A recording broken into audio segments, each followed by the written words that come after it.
talk about parking in downtown Missoula. My name is Linda McCarthy. I welcome you here on behalf of the Downtown Business Improvement District. I'd like to introduce Rod Austin, our Director of Operations. Just stand up and wave. He's been with the BID now for about 3 months. He will be instrumental in the implementation process.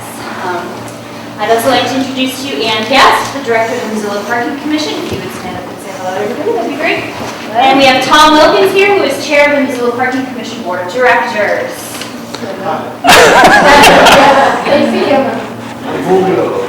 As most of you know, we are in the midst of a visioning process for the future of downtown Missoula.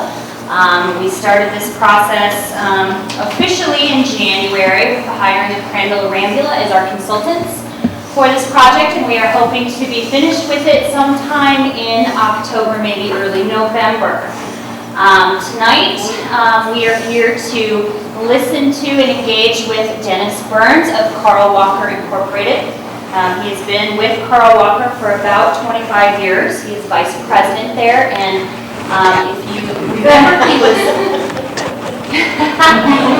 if you remember, he was in Missoula last summer to help us out about a discussion regarding parking fines, and we've decided that it would be best to really fold that into the master planning process.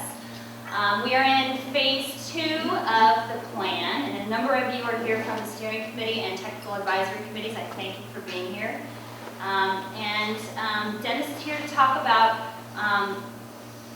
findings and guiding principles, and to listen to your questions and concerns. So without further ado, Dennis.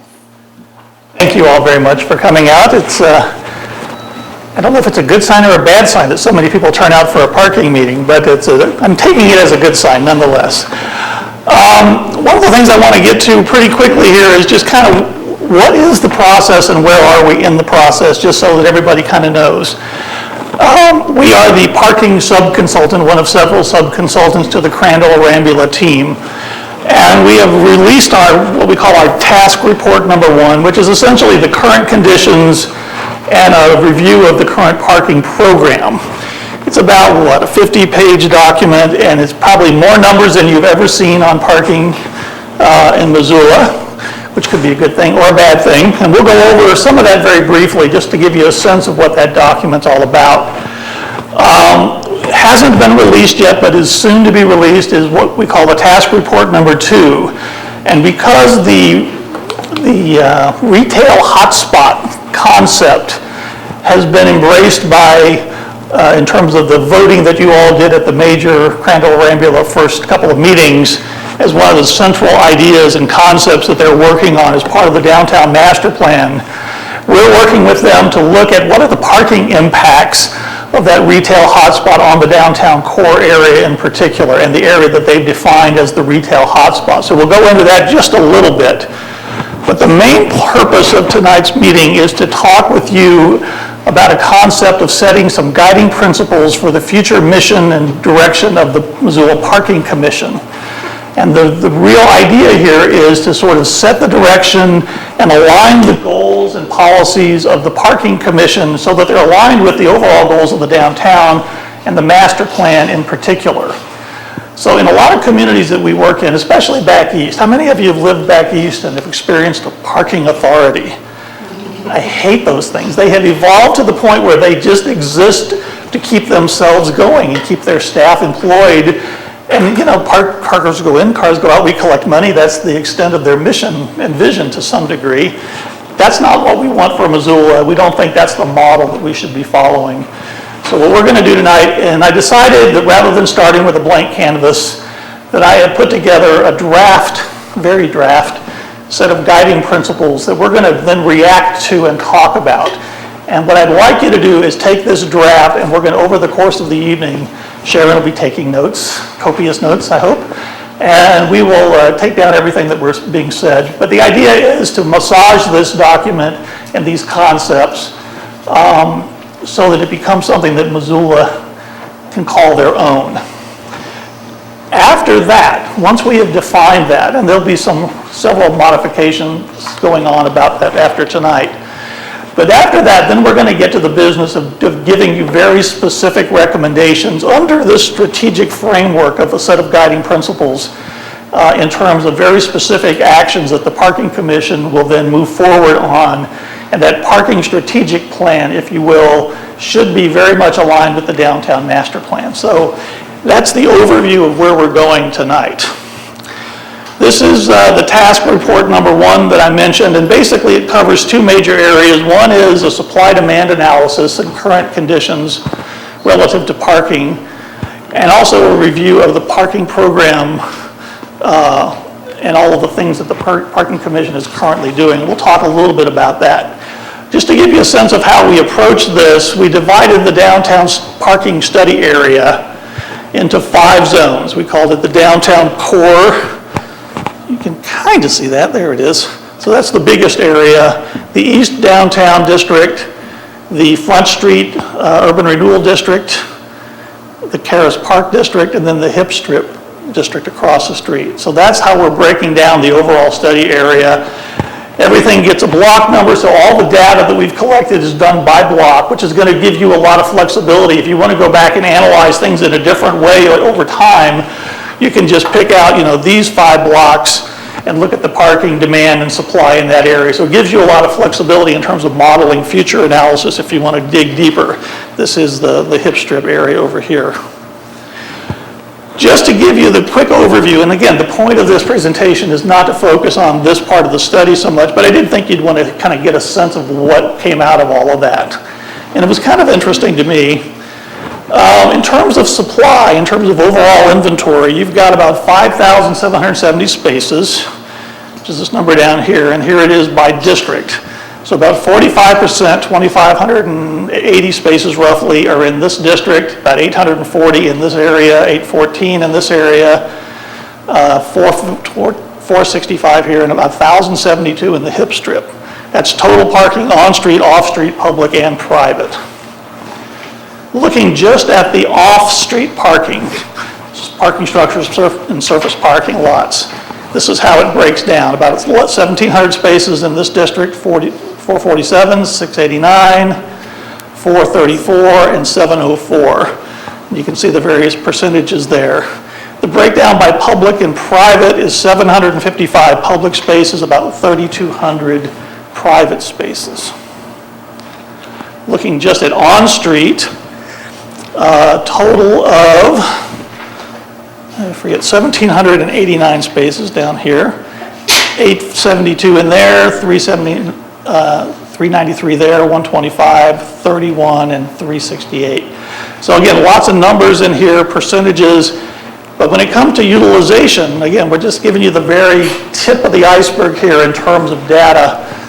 But the bottom line is that currently, you've got adequate parking supply. Does that surprise anybody? Okay. Just curious. A lot of times people have very adequate parking supplies, but there's a perception that there's a huge parking problem.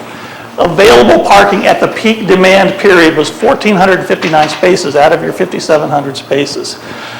Now, while this is very interesting, I think that if I want to leave you with any one message, it is that as we look at the phase 2 work coming up, as we look at what the potential is if this retail hotspot area comes to fruition and all of the proposed land uses actually come to pass, this scenario is going to change dramatically. And I don't want you to get complacent about this number and think that, oh, everything's rosy, parking is not a big deal.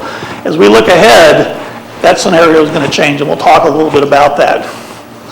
Just one last slide on current conditions. This is the peak demand periods. We measured parking at 8 a.m., 10 a.m., 12 at 2 and 4. And not a big surprise, it was the early afternoon that was the highest demand. But even at the highest demand periods, for on-street it was 75% utilized. For off-street public spaces, 63, 63, and 63, and overall about 66% utilization. The other part of the Task 1 report was an assessment of the current Missoula Parking Commission programs. And we looked at their overall program, their residential permit program, the off-street facilities they provide, the on-street parking that they provide. their programs and rates, their parking enforcement programs, their management structure, their operating budget, their TDM and transportation alternatives activities, and their marketing programs. And I have to tell you that I do nothing but this pretty much all the time. I go from city to city to city and I look at parking programs, and I would have to say, you guys, your parking program here is much better than average. In fact, I would say you're probably in the top 25% of any parking program that I've ever seen, and maybe even higher than that. You've actually got a very good parking program. Probably not a perfect parking program, because there is no such thing in my mind, but you're doing a lot of things right, and I could go into a lot more detail on this. But another element of this current program assessment was a SWOT analysis. Some of you might recall that when I was here last fall, part of the reason I was invited was that some of the people in the community had read this book put out by the International Downtown Association, and I was the guy lucky enough to get asked to write the parking chapter, and I had to scratch my head for a long time to figure out what in the world I would write. But in the end, what I ended up coming up with was this idea that what makes the really good parking program stand out from the average parking programs, or even worse, the more typical parking programs. And so I came up with 20 characteristics. It was more characteristics than I wanted. It didn't seem like a lot more than I really should have, but in the end, that's what I ended up with. And based on that article in this book, that is what we based our SWOT analysis on. It basically followed that 20 characteristics concept, and it did a pretty significant look at the current program. And again, I have to say that overall the assessment was very, very positive.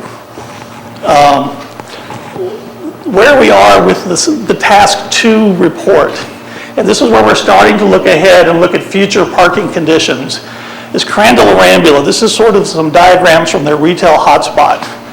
This is down at the corner of Patty and Front, where they're recommending one parking structure, and there's a second one down here on Block 5, as we call it, I believe. But if we look ahead and we look at the types of land uses that are being proposed, and we've worked closely with Crandall-Arambula, and we've come to an agreement on the parking demand ratios that we think are appropriate, and we've customized them for Missoula. We think that to meet the provide an effective supply, which essentially provides an additional cushion of about 10% spaces on top of the actual demand, that if all of the proposed uses come out, you're looking at a need for about 2,500 more spaces long term. Now, remember, you've got some existing capacity in place. And so what we're trying to refine, and why we haven't released this task report number 2 yet, is we're still working on the final parking number. But it's the 2 parking structures that Crandall-Arambula have proposed are looking pretty close to meeting that need. They may actually be a little conservative, but that's the work that's being done right now. And some of that, this is the first Interstate Bank building that's under construction. This is the Front and Patty site. This is the expansion to Macy's and the other project that's going on right across the street. One of the things we really like about this site is that it serves this block very well. It can also serve the hotel that we're in right now in the evening. It's a nice shared parking. Everybody know about shared parking concept? Basically different peak accumulation patterns, and with hotels peaking at night and office peaking during the day, you can use those spaces at night, and that's spaces you may not have to build. So it also could parlay into a future museum or public performing arts center, or even the use of the riverfront on the weekends. So good shared parking applications for that site. So we're very excited about that site. We think it's a very well located site. The size and shape and footprint of the building are things that are still being looked at. But that seems to be a very positive direction, and probably something that I think you're likely to see come out in the ultimate report. The second one depends a lot on all of the different development opportunities that are being looked at down here. But we're looking at possibly something like a 610 space garage down on this end of the retail hotspot area. So those are some of the things that we're looking at for task report number 2. Now, another thing that I think is ready, and I'm more than happy to send this out to anybody that would like a copy, so just let me know at the end of the presentation here. But one of the elements in this task 2 report is something that we put together called a retail parking strategy. How many retailers do we have in the group tonight? A couple? Well, I think that you're going to like a lot of the stuff in here because we took a very specific look at what we think a successful retail parking strategy in a downtown environment is. And that part, I think, is ready for distribution and is certainly ready for some comment from people like you. So that's something that I would be happy to share after this meeting if anybody's interested in seeing it. It'll come out in the task to report soon enough. Most of you know Scott. He's a local guy here. Scott is, actually was one of the guys that read my book and advocated for me coming to town. And he sent me his top 11 parking concerns. And I put this slide in here, not because I don't really want to talk about these tonight. That's not the purpose of this meeting. I do want you to know, however, that we're aware of these concerns and that we're aware of other input from the community. This stuff will be addressed in the parking strategic plan that comes after the guiding principles part. So almost everything that's in here will be addressed at some point. I only put it in here because I didn't want us to get distracted from the main purpose of this discussion tonight, which is to talk about these guiding principles for the parking program. So I'm going to launch into this draft. Again, one of my thoughts was originally to come in here with a kind of a blank slate and let you guys help me craft this concept, because I'm always surprised at what communities come up with when we try that approach. But it's kind of an obtuse concept, and it was kind of hard to get my hands around. And I've been doing this so much lately. I've probably done this in 10 communities now, and it changes every time I do it. So I thought I would give you the benefit of my experience in the last 10 cities I've been in.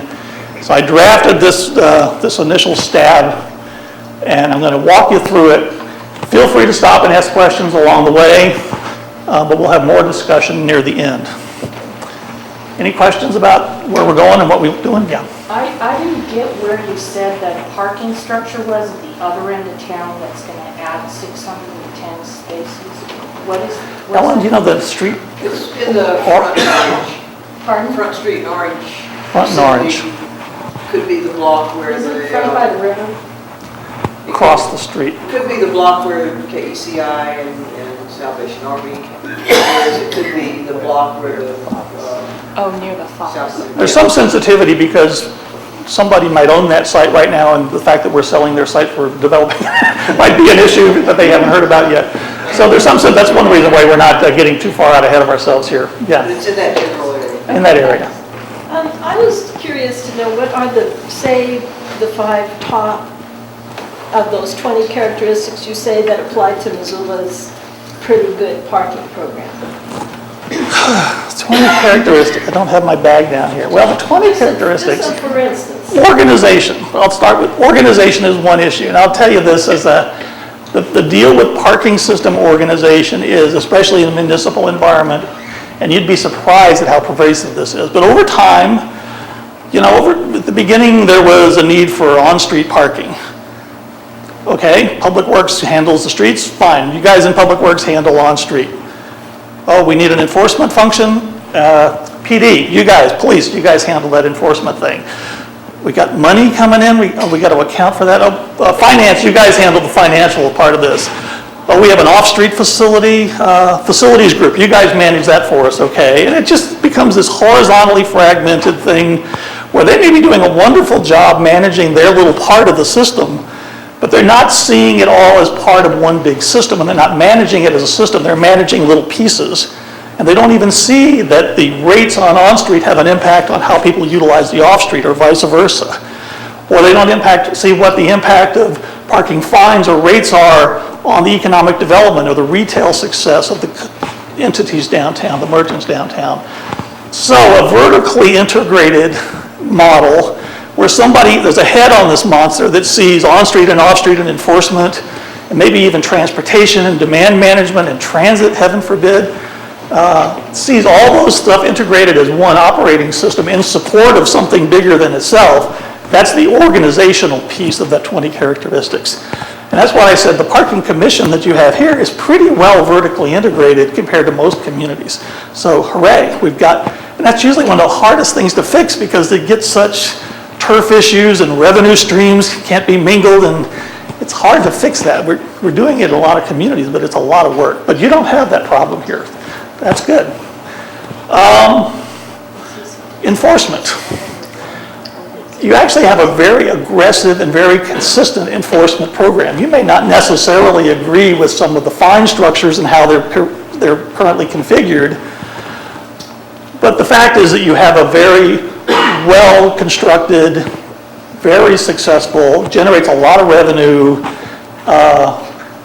back into the system. The generation of that revenue that you do have from parking and the rededication of that revenue back into the downtown in a variety of ways is another positive element. Another positive element is they're pretty progressive when they look in terms of their support for things like Mr. TMA, Missoula in Motion, and some of the transportation alternatives. In some places, it's always parking against those organizations. Here, they embrace each other and support each other, even financially. So those are just some of the things that popped out to me as being very positive in terms of having a platform to build on.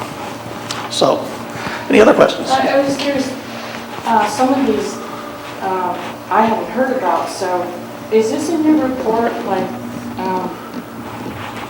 exactly how the money goes back into the community? Because it wasn't my understanding that the purpose of parking was to generate income.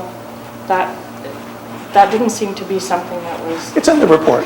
It details how, it's got even a whole thing on operating budget and where their money comes from and where it goes, so it's in there. So is a part of what you talk about, one of the first things you write in everything I've read that you've written, and I've read quite a bit, is about transparency. And being an outsider and not really being aware of this, I didn't see transparency. And I think that when you were suggesting this, I really am curious where you got your information if it's not accessible to the public. It is accessible to the public. It's on the Downtown VID website. The address is... Actually, it's not. The first place I went to was your website. And actually, I don't know about the downtown site, but I do know that the parking site, the last time I could even get meeting minutes, as opposed to other departments in this community, was clear back in March of last year, and this was last summer that I was looking. So I just wonder if you have more access to this information for your report, and if that's put into your report, because when I was researching, I didn't find it. That's why I'm curious about your report, how you came up with this stuff. They were very open with data to us, and it's what we got, we summarized in our report. So I don't think that that's a huge issue. I do think that bringing up the issue of transparency is a good thing. I do think that one of the recommendations that we've already talked about and something that we'd like to see is a production of an annual parking report. That's kind of a standard thing for parking authorities and different, kind of what I call best-in-class programs to produce something like that. And I think that for programs that are doing a lot of the positive things we just talked about, it's really about, one of the things that parking programs don't do very well, in my opinion, is celebrate their accomplishments and how they're contributing back. Now, in some cases, that's because they're not doing much of that. But there are even programs like Boulder, which is probably the best program in the country in terms of how they've contributed and really understand and are sensitive to the community's special needs and desires and what they want out of life.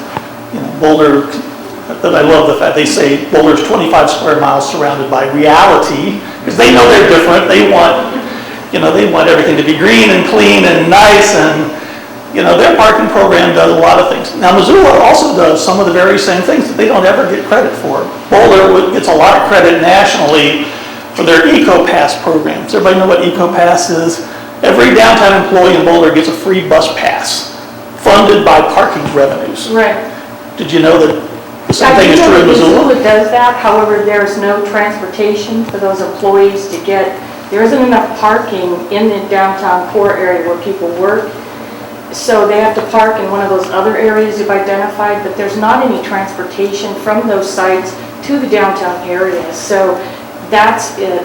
While they provide that, it's really not that usable. And the public transportation here, because I'm dependent on it, is very limited. It only runs every hour, and it stops at 7 o'clock where people work much later. So, I came from Portland where we're really spoiled. You're spoiled, public transportation. I'm saying that, but that's an issue that well, they provide that. If it's not valuable, then you haven't really provided a value. You've just provided something. It died. It got hungry. Power wasn't plugged in. I think he makes some good points. And the point there really for me is, A, they're sensitive to the kind of things that can be accomplished. Is there room for improvement? Absolutely. What are some of those things that could make this program more effective? That's where I want to get to in the end. Yeah. So that's where I think we're going here. If we can get the technology to go out there.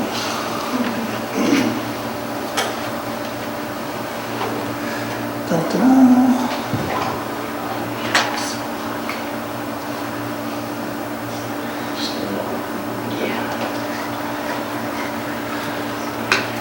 That was a great comment, and I really like the idea that you've identified some specifics in terms of areas that we can improve. So that's the kind of comment I'd like to get to here as we go along. So don't be shy about bringing stuff like that up.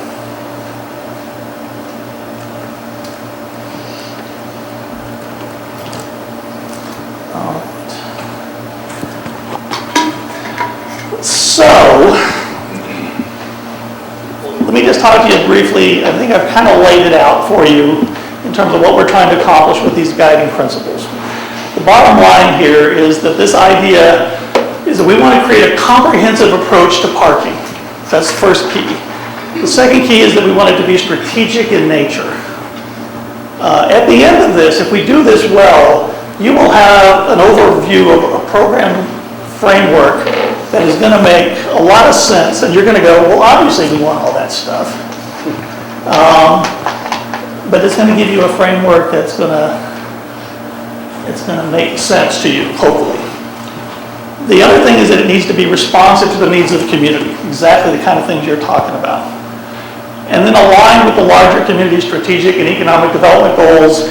That ties us directly back to the downtown parking master plan. So that's kind of where we're headed. We want to encourage parking and other transportation resources. So think about this as parking and access. Actually think about it as access management, more than parking management.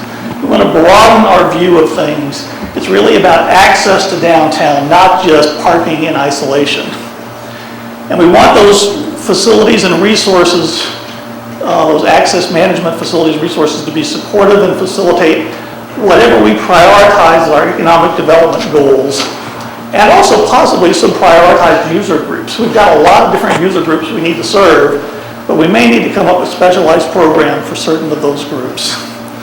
We want this to be a foundation for near and long-term decision-making relative to parking management and access strategies. Ultimately, we want this to support and facilitate and contribute to a sustainable and vibrant downtown. In the end, I come back to that over and over again. Everything that we do should come back to be supportive of a better downtown. How can we make downtown more user-friendly? How can we make downtown more successful? How can we make it competitive with the suburbs? How can we make it a unique and interesting and a place that people want to be? So that's, in all of the things that we come to, that's exactly where I come back to. And finally, it needs to be integrated and comprehensive, and it needs to be supportive of economic development and regional marketing strategies. Okay, so here they are, the top 10. The 10 strategies. We haven't built this up enough. Now, we'll talk about where we think that you've got some real strengths to build on, or whether we think that this is an area that really is going to need a lot of work here. But organization and leadership, we talked about this a little bit already. That vertical integration element that you already have with your parking commission.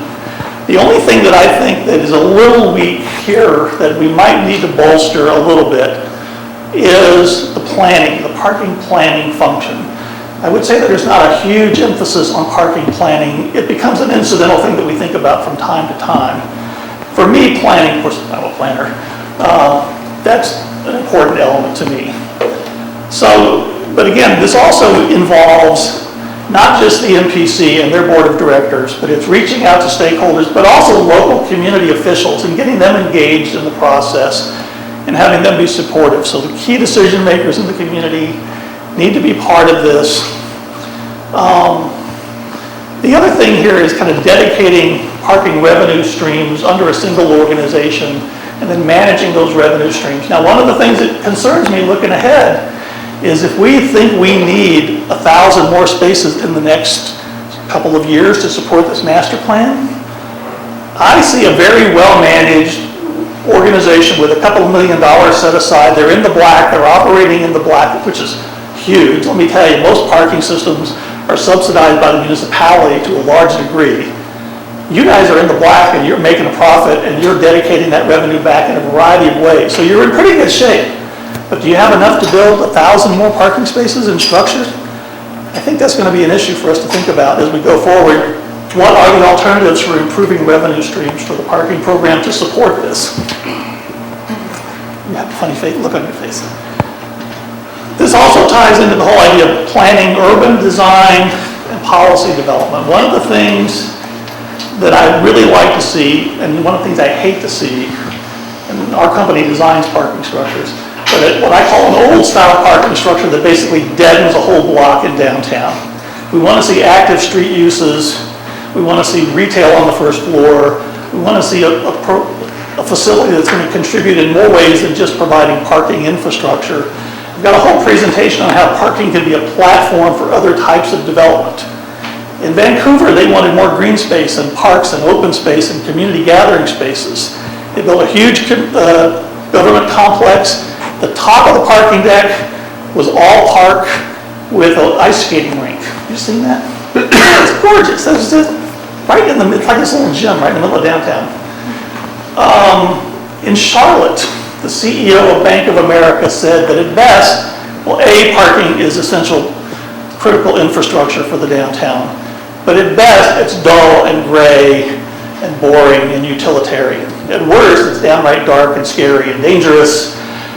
How can we change that? He engaged local artists to create wayfinding and level theming concepts that have brightened up and just made these places little art galleries, basically. It's a wayfinding, level theming program done by local artists. So you've engaged the local arts community and you've made your facilities more interesting and colorful. And it's just, they've got 5 or 6 structures like that and they're just fabulous. So if that's your goal, is art activation and making downtown a more interesting place, that's one way to do that. Plus people just feel safer in those constructions. There's a bunch of different examples of how you can use parking as a platform to achieve other things relative to urban design. But the proactive planning function I think is critical. Integration of effective urban design principles as it relates to parking projects should be strongly supportive. I know with some of the people in this room, you're not going to have a problem with that one. So, another thing that parking programs don't do, the things that the best ones do very well, is have a branding and marketing element relative to their parking and transportation programs. It just kind of gives it a sense of identity. It makes people aware that there's a well-managed program out there. Smart Park. That guy's called Less Parking. You know this from Portland. Yeah, very familiar. It's very Portland, by the way.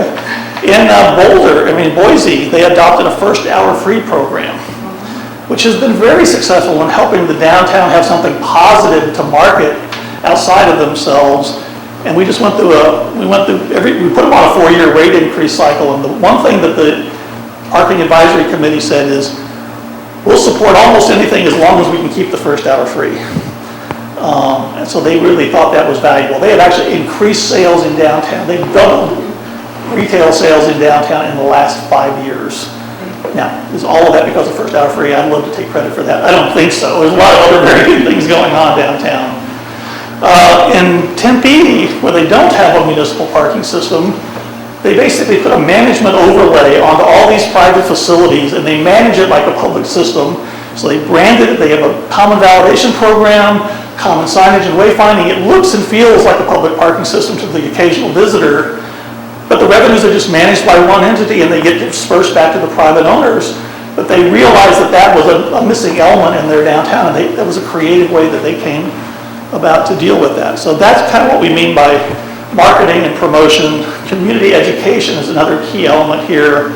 Making people aware of, making people think of parking as a positive asset and a marketable asset for downtown. Community education regarding parking and access issues needs to be prioritized. Several examples of how they push out really good educational materials relative to parking concept. Metro is doing it in Portland,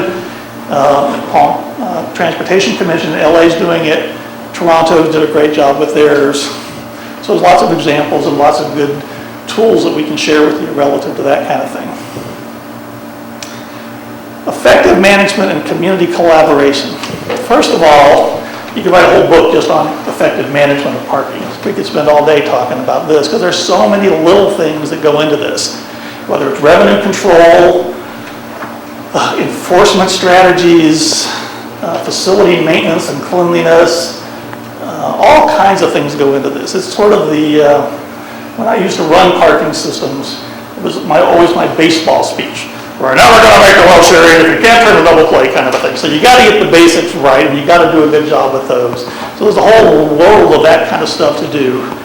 It also ties into listening to your customers, however, and I think that that's an area that any program can do a better job in, especially in terms of making people appreciate this comprehensive and integrated approach to parking.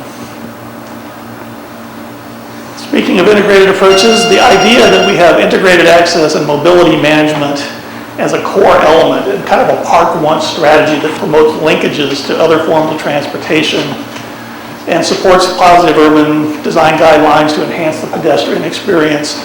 All that stuff to me gets rolled together in the idea that parking, it's more than parking. Don't think of parking in isolation. Think of it as part of an integrated access strategy for downtown.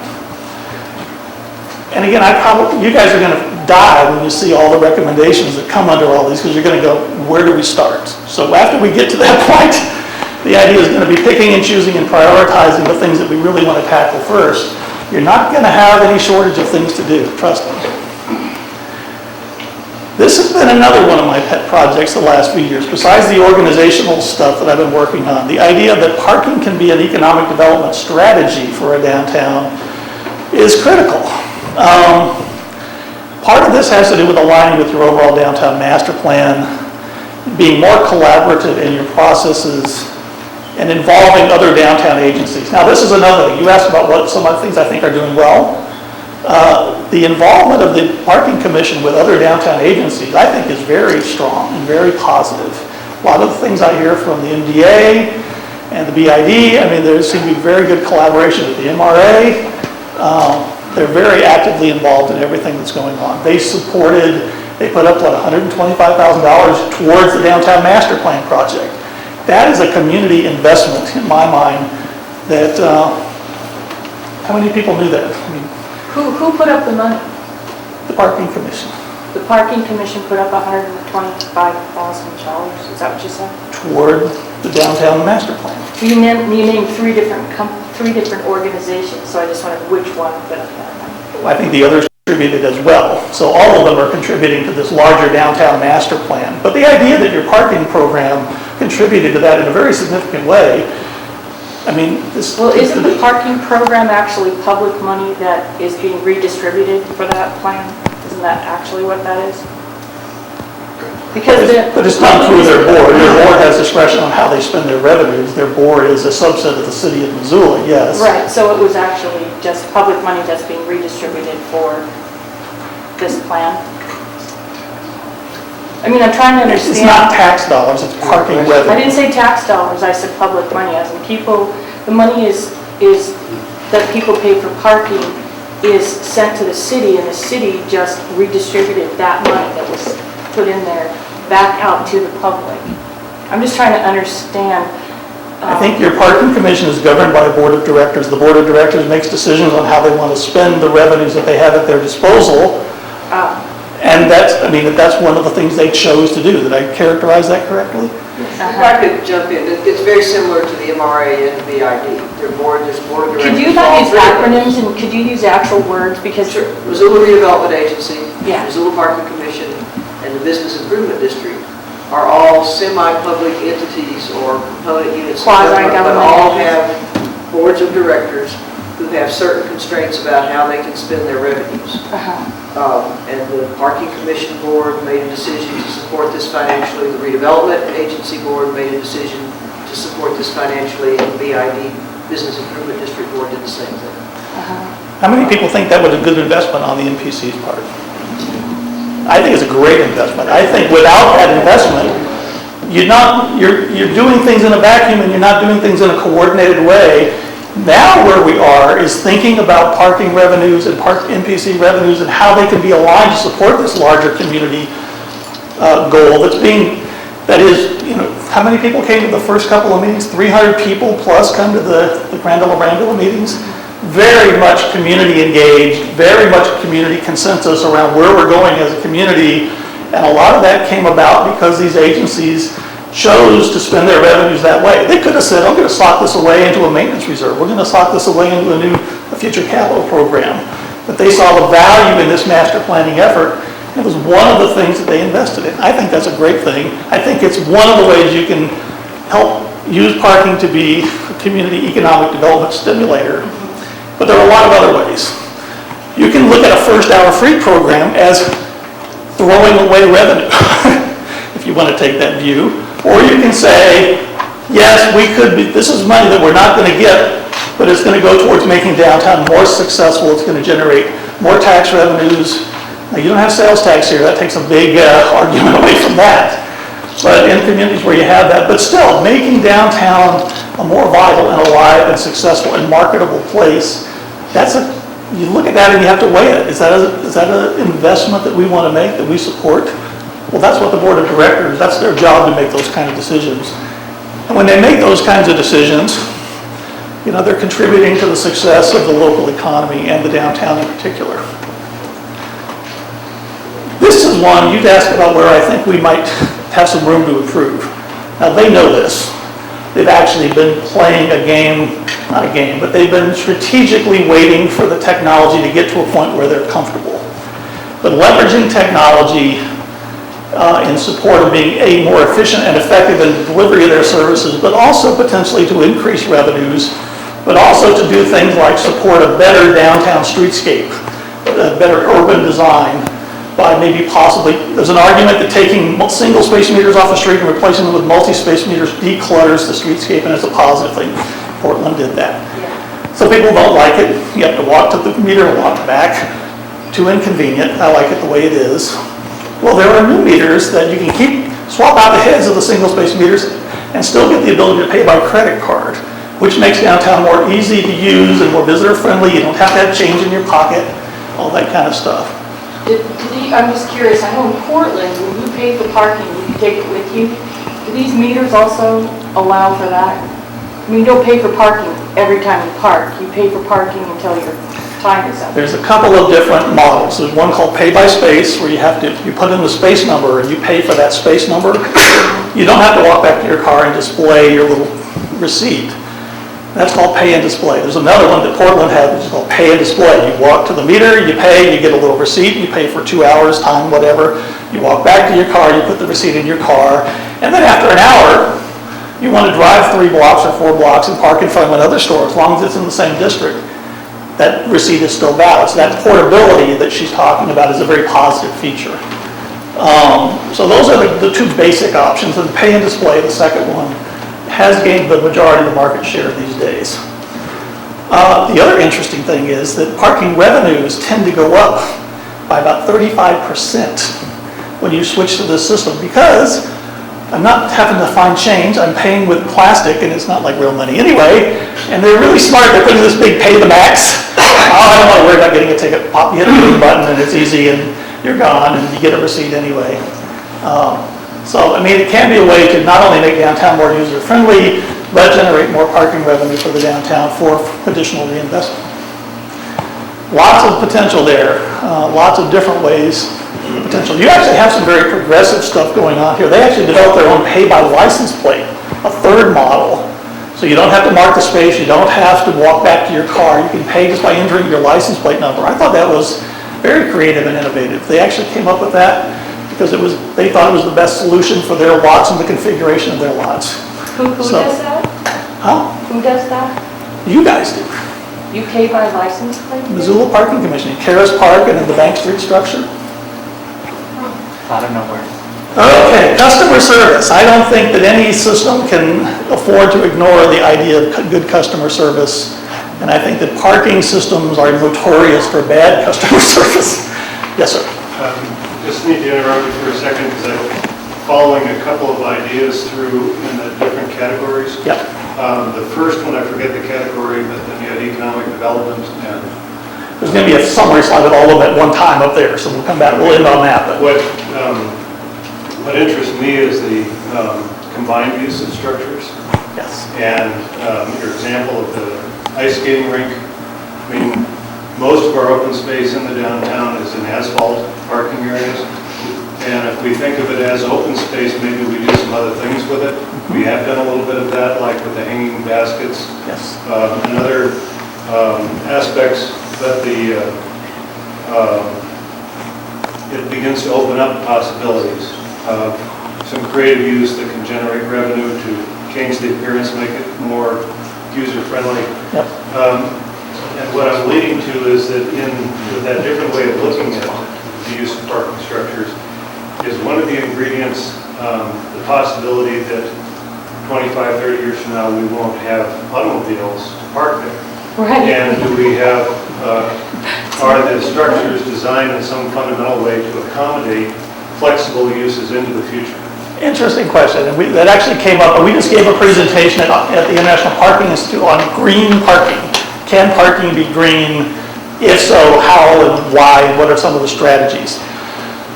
One of the things that got brought up at that point was the idea that if in the future, could we design parking structures so that they're not all sloped floors? I don't know how many people know this. How many people have been on top of a parking structure for a fireworks display? Good. Whoa. Parking structures are designed 50 pounds per square foot. An automobile's got broader distribution of weight. Believe it or not, it takes less than people loading. If you load that thing up full of people, like an office building, it's not designed to hold that. So that's why we don't want to see assemblies on top of parking structures for roof parties and 4th of July. But you could design them with exterior ramps or with helical ramps or with elevators now, and have flat floors so that they could over time be converted to other uses if the dominance of the automobile ever goes away. So that was actually one of the strategies that came out of that thinking. Green roofs are another one. Putting parks on the top. Now that's, you look at $20,000 a space, $15,000, $20,000 a space, and how many spaces? 100 spaces on the top of a deck. That's a pretty significant investment in a green roof, not to mention everything that goes on top of there. But if that's what the community values, it's something that can be done. It doesn't have to be the whole roof. You can even say we've got, I don't know, 100,000 square feet of land. Half of that footprint could be a parking structure. The other half could be a pocket park because you're using more efficient use of the land. I mean, if there are things, if that's what the community wants to prioritize, those are lots of interesting things that can be done to follow up on those ideas. So, I mean, I think it's worth pursuing, and it's kind of where we're coming back to here is, what are the things that Missoula values? What are the ideas you'd like us to think about? And how can we build a plan that would incorporate some of those concepts? Yes. Did you say $20,000 per parking spot structure? The average in the U.S. right now is, the average, $13,500 for a normal open-air standalone parking structure. The low grade's 1.5 to 2 times that. Yeah. Is that the cost of construction or the revenue generated? Construction cost, excluding land costs. So, Excluding land, excluding given the land. cost of land right now. There was a program in Toledo, Ohio, where they have a small parking authority. They have 3 parking structures. A lot of private parking operators in town. The majority of the spaces by far are private parking operators. This little Toledo downtown parking authority did such a fabulous job of changing the landscape of parking by painting the interior of their facilities, taking all their cashiers and putting them through customer service training. Everybody was in uniforms. Facilities were immaculately clean. They improved the lighting. It basically embarrassed the other operators to the point that everybody improved their operations sort of the high tide rises all boats phenomenon, if you will. But you can make a difference on the entire downtown just by one program implementing changes like this and showing that what good customer service, offering an amenities program. If you lock your car, your keys in your car, we'll help you. If you have a flat tire, we'll get you some assistance. If you can't find your car, we'll help you find your car. It doesn't cost that much. Are you familiar with other progressive and innovative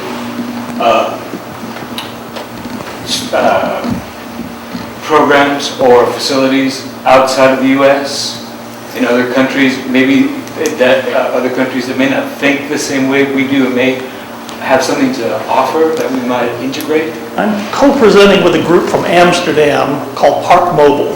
Now, they're a technology firm, but they are transitioning all of their permit parking and all of their reserved parking and even their on-street parking to all pay by cell phone.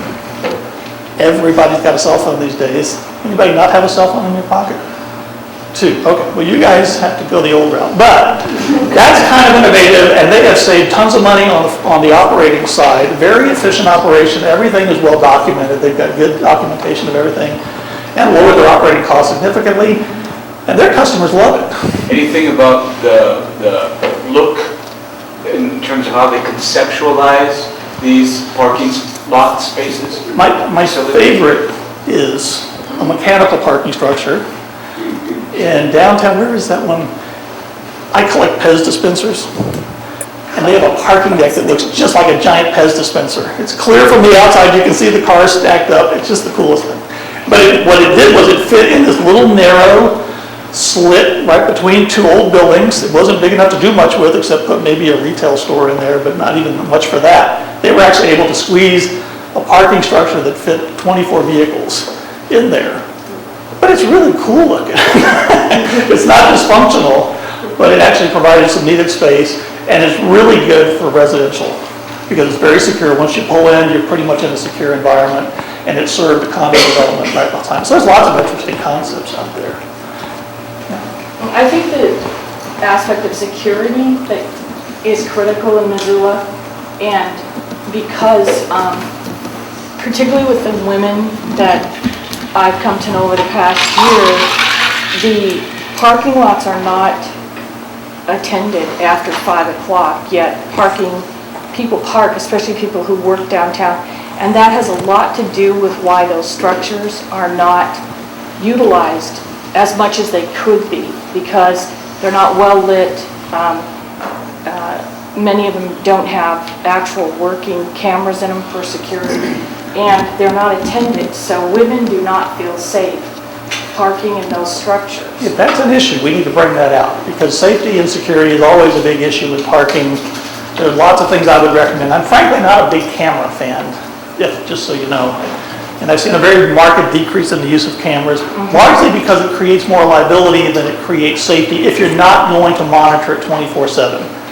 You've got an active monitoring function in place, great, but a lot of places can't really afford that. They put cameras up that gives the feeling of safety, and then something happens and they have to admit they're not really monitoring it, and then they're more liable than they were, and then they end up paying somebody $2 or $3 million, which there goes your parking structure for the next 5 years. So. Right, but I do know that in Portland, the structures are occupied by someone the entire time that the structure is open to the public, so, and are very well lit. So you feel that if you scream, someone's going to hear you, and you're going to get some kind of aid.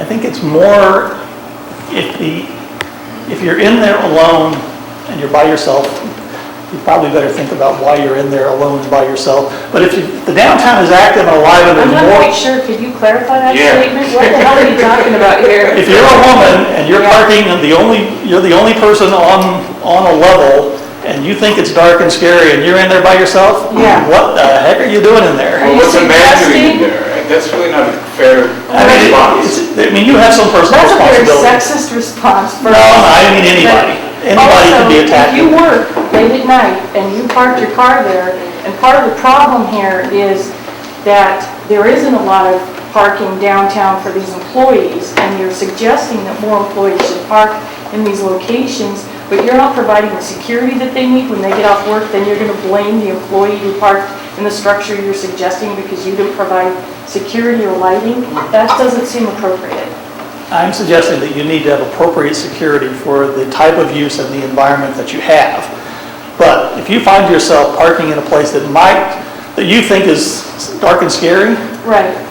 think twice before you get out of that car. I mean, it may not be your, you I'm may not be your only suggesting option. you're getting out of the car. I'm suggesting you've worked all day, you go back to your parking, and there is no parking attendant in this space. Now, if I were downtown in Portland, and I had parked downtown, because I used to drive till I was in a car accident, I could get the attendant to walk me to my vehicle because there would be an attendant there. There are not attendants in That's the kind of program I'm facilities. suggesting. Or just understanding that you've got a number of employees that are restaurant employees that are walking back to their car at 11 o'clock at night with a pocket full of tips. Maybe we should develop a program to be sensitive to that situation. Exactly, that's what So I'm being suggesting. aware of what your customers' needs are and being responsive, customer responsiveness with programs to address those things Right. is the kind of thing I'm suggesting. Right. I personally, Because it didn't sound quite right coming Okay. out the first time. but I do think that there are a lot of times that people get in trouble because they do things that look, in retrospect, probably wasn't the smartest. So there is some element of personal responsibility there. This was the responsiveness to community needs, openness to fresh ideas, the things that we just were talking about in terms of understanding what your customers really need and what they, and can we develop a program to be responsive to those kind of things.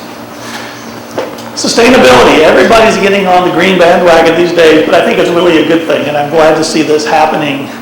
The bike stations, everybody familiar with bike stations? It's a concept, it's a bike concierge kind of concept. Flex cars, car sharing programs, the parking program, getting them to come to town is not always the easiest thing, but I think that in a town like Missoula, I think we could probably make it happen. Having parking facilities that are LEED certified, just looking at the types of, even if we build a surface parking lot, doing pervious concrete rather than impervious surfaces can be an example of how we can do some things differently. Yeah. Would you say a little bit about the bike station? I never heard of that. Bike station is basically a concept where they will come in and you can go in and rent bikes for a period of time and take it out and bring it back over time. If you have an expensive bike, they have a bike locker that basically they take care of it for you. They'll even service it for you. But you can store it downtown. You don't have to worry about having it everywhere you go. So it's really an interesting, they got a whole range of services that they provide, but it's a concept that's really getting around in a lot of major downtown cities. And it's the kind of program that I think a parking system that's thinking in an advanced way and in a creative way and a progressive way can adopt and support, maybe even financially be a part of that. They can dedicate a few on-street parking spaces to car share programs to facilitate that kind of thing, especially in support of downtown residential. There are so many areas when we come out with this plan, we're going to need to be thinking about what are the needs of residential. If we want to promote downtown residential as an area of growth, just like retail and just like other areas, we've got to come up with specific strategies. And all of this can also lead to reduced vehicle usage, reduced parking needs. Maybe we don't need to build 1,000 spaces, maybe we only need to build 600 spaces if we support these other types of programs. But traditionally, parking programs have been more focused on the supply side and less on the demand side. We're suggesting that they should take a more comprehensive look at that. Finally, believe it or not, we're almost at the end. Funding and fiscal responsibility and accountability. In the past, this was a big deal for parking because largely parking was a cash business. That's changing a lot as we get more into online payment systems for permits and for fines and fees, but also with credit card acceptance and facilities and those kind of things. But still, there are a lot of programs that if you ask to see, I want to see all of your facilities, I want to see all the revenue streams and all the expenses, they can't even provide a consolidated operating expense statement a lot of times. Right. Especially if they're very fragmented, as some of those other programs that I mentioned are. Again, not a weakness of this system, I don't think. Excuse me. It is absolutely a weakness. And that is from personal experience in that we were provided crazy numbers and nothing concrete. over and over again. So I don't know what, that's again, I don't know what you were provided, but the public, when they were requesting this information, were told on numerous occasions that the numbers weren't available, that these weren't the true numbers, and I would say that fiscal responsibility in your vertical model, perhaps that is a flaw of a vertical model, because when you have a variety of organizations involved, you have accountability because you have outside influence. I think that that may be one of the flaws in the organization here, is this vertical model that you feel comfortable with, because I don't see that there is, as you state, transparency. There absolutely should be. This is a public entity, and as a public person, you should be able to get that information, and it should be solid, good information. Well, I don't know what you've seen. I know what I've seen. Right. I don't have a problem with what I've seen. In fact, I think it's better than what I've seen in most places. Great. But again, I'm not sure what you've seen, and I'm not sure. Nothing. I mean, I could show you what I've seen, and it wouldn't absolutely not be what you've seen, because I could give you 5 or 6 different examples of what I've seen. That is not fiscal responsibility, and I know it's a sensitive issue and probably one that you don't want talked about in a public space, but I do believe that there is a responsibility to the community. I don't mind talking about it. In fact, I would encourage you to talk about it, because what we're trying to do here is frame up the kind of a strategic framework that where we want to see a model that is going to work for this community. If that's important to you and to the community, that's something that they need to work on, and they need to make sure that it's going to be meeting your needs. Again, what I saw, I thought was better than what I've seen in most places. So, well, I'm curious where those numbers came from and why they were so difficult to get for the public that lives here, but they could be provided for someone from the outside as a consultant. I can't answer that right now. I'm sure you can't. I'm saying this in a public forum because it's an issue. But it is important. I think everybody hears that accountability and that fiscal responsibility. Right. Again, from what I've seen, it's a well-managed institution. It is in the black, which you cannot be said about most of the parking systems that I see in the country. Well, then again, you have to wonder if it's in the black, why was it so difficult to provide numbers? And are those numbers true numbers when, for the last year, those numbers haven't been available? I'm just saying, there's no transparency here, and this really needs to be looked at. Point has been made.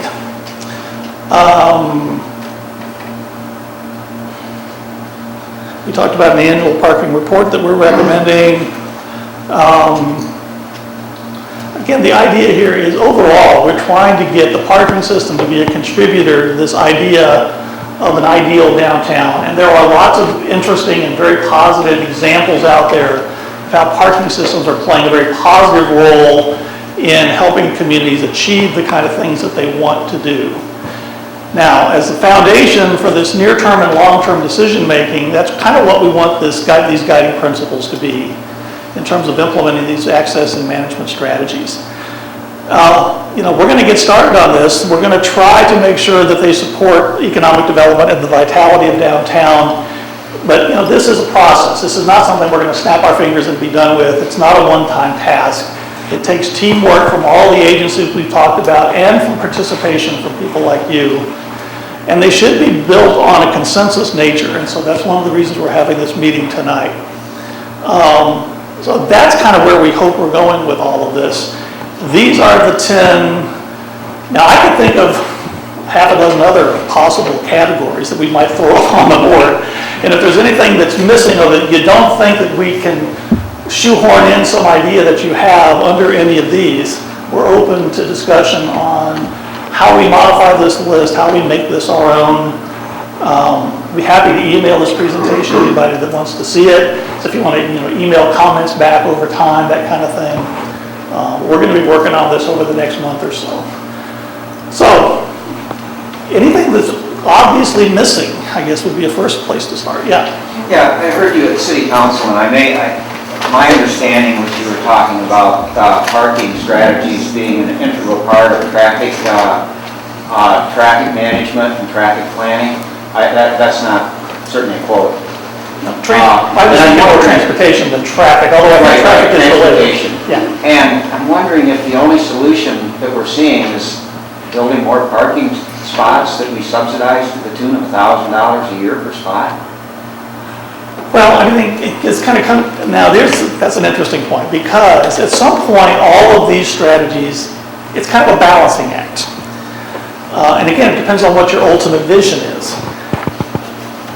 Because to some degree, providing enough parking to make the downtown successful from an economic development standpoint,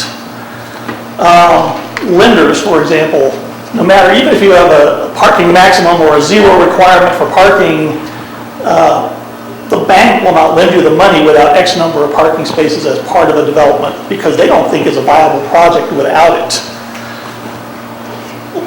Similarly, downtowns like Boise that have used the kind of, we're going to build parking infrastructure in advance to stimulate interest in development downtown, which has been a very successful strategy for them, by the way. That was a tool that they use as an economic development strategy. Probably not the approach that a Portland would take. Probably not the approach that a Boulder would take. Boulder has taken the approach in the past, although they're modifying their approach. Their past was, we're going to limit the amount of parking, we're going to charge a lot for it, because we want to disincent in single occupant vehicle usage. We don't want to overbuild our streets, because we don't like what that looks like and what that feels like, and what it, from a congestion standpoint and a traffic standpoint. And so the amount of parking that they had, and they dumped tons of money into regional transportation systems and buses. That's their community value, that's where they invested their money, that's the strategy that they use, because that's who they are. The question for you is, who is Missoula? In the end, though, they're back to building parking structures in Boulder, because they need to stimulate a certain amount of development in certain corridors there. They're also building parking in conjunction with transit stations, and they're integrating those two uses, so they're getting a shared use. So they think they're doing it in a smart way.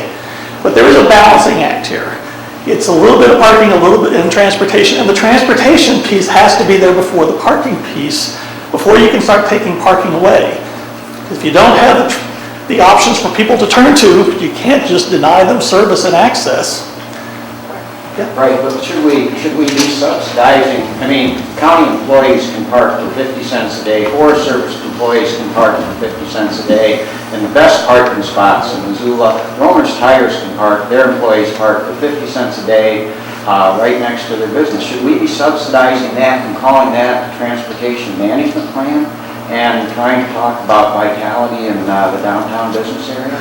Well, that brings up a whole other interesting category, and I'm dealing with that with the state of Nebraska right now. There's basically we call it kind of a culture of entitlement. I'm entitled to free parking here. I've worked for you for 20 years. I've always had free parking. I'm going to always have free parking. It's hard to change that, but I think over time it needs to change. How many people here would support raising parking fines and parking rates? Your parking rates are incredibly low. How many people don't want to see fines and rates go up? What's the point? Why? Why would I not? Why would you not want to put the disincentive on parking and get... I don't agree with your concept that the purpose of parking is to generate income. I don't agree with that basic concept. When did I ever say that? Well, because you're excited about the amount of money that's generated by the parking, and I think that the purpose of the parking management should be to generate income for the downtown area. And I don't think that charging people more money for parking, particularly the way that it's structured right now and the suggestions that have been made, I'm not interested in a punitive behavior, a punitive idea about parking. I think that you should create an environment that encourages people to move on, not one that's punitive, and that's your only approach to it. Well, there is no such thing as free parking. Somebody's paying for it somewhere. If people have to pay... No, you didn't say free. You said should the cost go up for the fines. No, I don't agree the cost should go up for fines. I agree that the cost is very low for the actual parking, and perhaps that could go up. But no, I don't agree with going, and the structures that were presented were absolutely ridiculous in the amount over a short period of time, and then like double indemnity. If a person makes one mistake, then and a second mistake, all of a sudden they're into this huge amount of money. Those were so negative that I don't think that that will help build the economic development in downtown Missoula. I will tell you my strategy on parking fines, since you're bringing up fines. I was actually talking about parking rates, not fines, but rate fines, my strategy, my idea is what is the real problem that we're trying to solve? The real problem is those repeat offenders, those long-term parkers taking up what we are dedicating as a short-term parking resource. Right. We want them to, it's a very valuable, very limited resource that is critical to the success of the merchants downtown. That needs to have turnover. To make that turnover, we need some level of enforcement. But what I suggested was a more tiered approach so that the occasional violator, the guy that's coming downtown for the first time in 5 years and has such a good time that he forgets that he's parked at a meter, and he gets whacked with a big fine, that's not doing you any real good because he's not the real problem. But to make it more forgiving on the front end, more punitive on the back end, where the real problem is, the people that are paying those fines are the people that are the problem. Joe Citizen that's following the rules doesn't pay a thing. But those people that are the real problem, that are taking up those spaces to the detriment of the merchants, if that's what you're trying to solve, that's how I structured my fine approach. And I think that that's a very valid approach. Now, it's a rotating thing so that if you've been good for a certain period of time, you kind of drop back to the beginning and it's a little forgiving that way.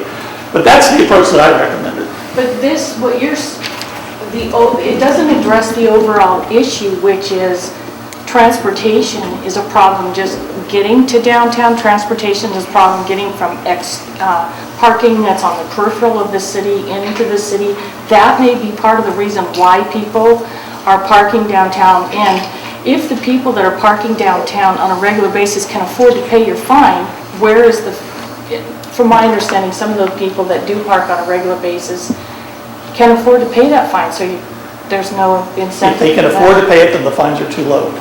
Right. Dennis, where would you put parking demand management in your strategies here? That sustainability? It's either sustainability, but mostly it's integrated access and mobility management for me is another word for transportation. Right. It's a central pillar. Does your presentation or your restructuring of this downtown overall view, does it include the restructuring of the public transportation funding sources? Because I've talked with a lot of the bus drivers and a lot of the different people in this area because they have such a poor system here. And they said that the reason is because the funding, the way it's funded, doesn't allow for them to have more buses, to have them for longer hours, to have them more than once every hour, and to, so. I think that's a very valid point. Now, there's two systems. Can't think of where the second, I just heard about the second one today, but there's one system that I know of that I've personally evaluated where on-street, off-street, and parking enforcement and transit were all in the same agency. Now that is a real vertical integration. And that was the little town of Rochester, Minnesota, where the Mayo Clinic is. A great little program. It was funny, they were scared to death to have me come to town because they were afraid of what I was going to say, but I said nothing but wonderful things about them because I thought they were doing great. But that is a very valid point. Now, does the parking commission, does people want to see having them take over the transit agency? That's a big step. But no, I'm not suggesting that at all because I don't have confidence in that organization. But what I am saying is that how long have you been here? The financial structure, it really isn't so much about how long I've been here, but how well I'm able to research. And I'm a very good researcher. What I do know is that the person who manages the bus system now came from Portland. She's very familiar. And I actually had a long conversation with her, and she's the one who really informed me, as well as some other people that I talked with afterwards, about the fact that they are funded so differently that, and I'm not suggesting that, ever suggesting that they take over the bus system. I'm suggesting that if the part of the solution to the economic development of downtown Missoula is to improve their transportation, you have to change the way that it is currently being funded. And are you, in your report, putting anything in there about a change in how it's funded so that you actually have better public transportation, which will cut down on parking downtown and provide more public transportation? Yes. The answer is yes to that. Yeah, that's my question right there. And that's summed up in the transportation planning process that we've got going on in Missoula right now. So it's really an integrated approach, and transit is very well supported. We're working really hard to improve our transit system. So that's And the really Parking great to Commission think that has it will been change. really active in participating in that as well by, and one thing the Parking Commission does is they cooperate, work with the Downtown Association buying free bus passes for all of downtown. Right, which also I discussed earlier are not helpful when the buses stop at 7 and people work until 12. I mean, again, I'm spoiled. The buses don't stop until 2 o'clock in the morning. The bar's closed, you've got to ride home if you're drunk. And That those is are the in the case here. transportation plan that's going on right Yeah, now. yeah, so that's what I'm I encourage you to, that'd be a good forum for that comment as well. There is a different form besides this one for that? Is that what you're? Yes. Yeah, thank you.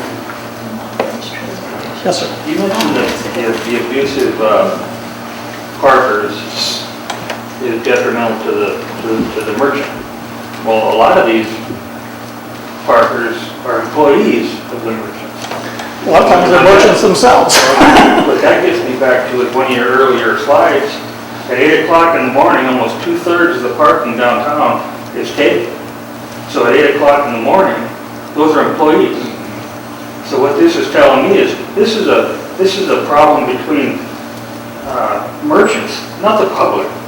So maybe the merchants and this building right here, they had to hook up together to build a parking garage for themselves, unsubsidized by the taxpayer, because it benefits them to open the parking on the streets by taking the employees off. Why should the taxpayer have to make that funding? And the other part about that is you mentioned the parking commission's in the black. Well, the parking commission's in the black because I can't say majority, but a lot of their parking is maintenance-free leasing. And if the parking commission was an entity of the city government, it would create an open forum for the people of the city to air their beefs and would get rid of a lot of the leased parking. What's wrong with leased parking? There's no parking for the average citizen. You can't even park down at the carousel. It's all leased. 63% of the parking is occupied. That means 40-something% of your 5,700 spaces are sitting empty at peak times. You've got plenty of parking right now. Where is it? You told me 600 spaces were open at 8 o'clock in the morning in one of your slides. 600 out of 1,300. On-street spaces. That's right. That's being taken up by employees. This is a merchant. Which is why they have an enforcement program that is trying to address it. It's public space. They can't stand out there and say, you can't park here because I know who you are. They can say, you can park here according to the rules that are posted. If you violate those rules, we're going to give you a citation, which is what they do. That's the way it works. Right, you said it, you just said yourself that it's public space. But that money you're saying is parking revenue. It's not tax money. So actually, in reality, when you put that further in, it's tax money. It's a user fee. Yeah, it's a roundabout way of saying tax money. So that's where it comes back to where the parking commission should be an entity of the city. It is an entity of the city. No, it isn't. No, it is not. Quasi-entity. Okay, maybe it doesn't So operate. I can go to the city government with complaints about the parking commission. Yeah, it's quasi. Why don't you go to the parking commission? The revenue doesn't go back to the city. That's what I'm getting at. The revenue from the parking commission does not go back to the city. It goes to the parking commission, which is an entity set up by the city. That's exactly what I mean. It needs to be part of the city government.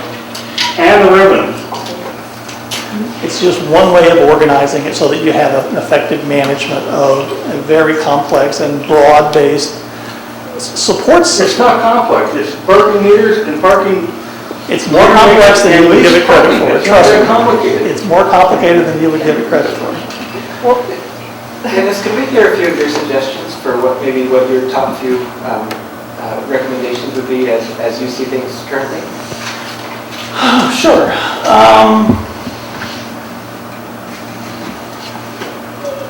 We will get to the fine recommendations, and the comments that I made were probably, I still pretty much feel that way, although we might tweak that a little bit. But I think that you really have to focus on what the problem with the enforcement is and really deal with that specifically.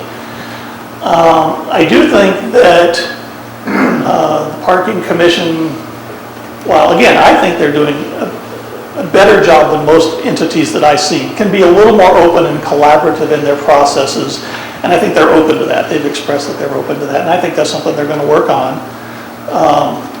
So I think that's something that we will work on. An annual report, I think, is a very good idea for them to get information out to the public, and frankly, to take some credit for the things that they've actually accomplished that they don't seem to be getting much credit for.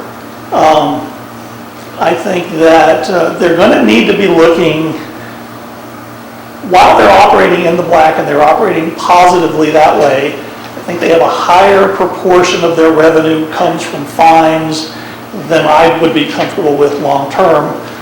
So I would like to see alternative revenue sources be considered, because if they're going to keep up with the demand, and because there's no parking requirement in the downtown, and that's a decision made by policymakers beyond this group, and I think it's a good one from an economic development perspective. So I think all these things balance a little bit here.